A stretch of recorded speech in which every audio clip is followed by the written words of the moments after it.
નમસ્કાર, તમે જોઈ રહ્યા છો Gujarati news YouTube channel. Viral video અને તાજા સમાચાર જોવા માટે અમારી આ ચેનલને સબસ્ક્રાઇબ કરો. અંધશ્રદ્ધા અને કાળા જાદુ વિરોધી કાયદાની માંગ અંગે અરજી બંધ થતા ઉઠ્યો વિવાદ. અંધશ્રદ્ધા અને કાળા જાદુ જેવી હાનિકારક પ્રવૃત્તિઓ સામે કડક કાયદો બનાવવાની માંગ સાથે કરવામાં આવેલી અરજીને ગેરરીતે બંધ કરવામાં આવી હોવાનો આક્ષેપ ઉઠતા મામલો ચર્ચામાં આવ્યો છે. આ અંગે અરજદાર મધુભાઈ રામભાઈ કાકડિયાએ સત્તાવાળાઓ સમક્ષ કડક વાંધો નોંધાવ્યો છે. મધુભાઈ કાકડિયાના જણાવ્યા મુજબ અંધશ્રદ્ધા અને કાળા જાદુ જેવી પ્રવૃત્તિઓને રોકવા માટે કાયદો સૂચિત અથવા નોટિફાઈ કરવાની માંગ સાથે તેમની દ્વારા કાયદા વિભાગ સમક્ષ અરજી કરવામાં આવી હતી.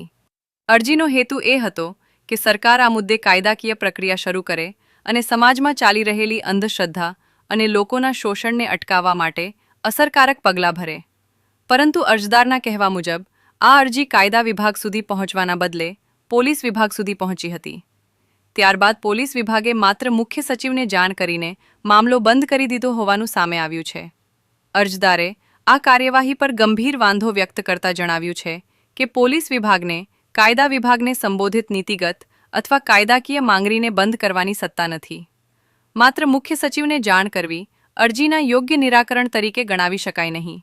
અરજીમાં વધુમાં જણાવાયું છે કે અંધશ્રદ્ધા અને કાળા જાદુ સંબંધિત મુદ્દો માત્ર ધાર્મિક કે સામાજિક મુદ્દો નથી, પરંતુ તે જાહેર સુરક્ષા, માનવ અધિકારો અને લોકોના આર્થિક માનસિક શોષણ સાથે સીધો જોડાયેલ ગંભીર વિષય છે.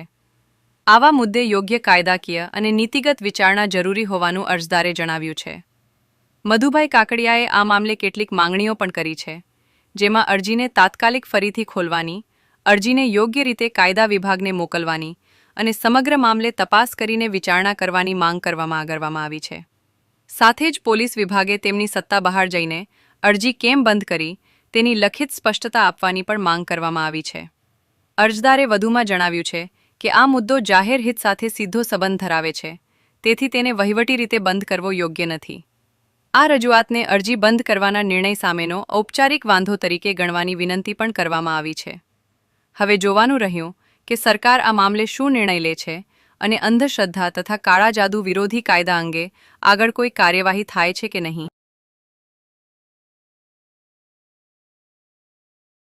આ ન્યૂઝના રિપોર્ટર છે Arvind Rathod. Gujarati news YouTube channel, Surat. ગુજરાતથી તમને મહત્વના સમાચાર મળતા રહેશે, માટે જોતા રહો ગુજરાતી ન્યૂઝ. ધન્યવાદ.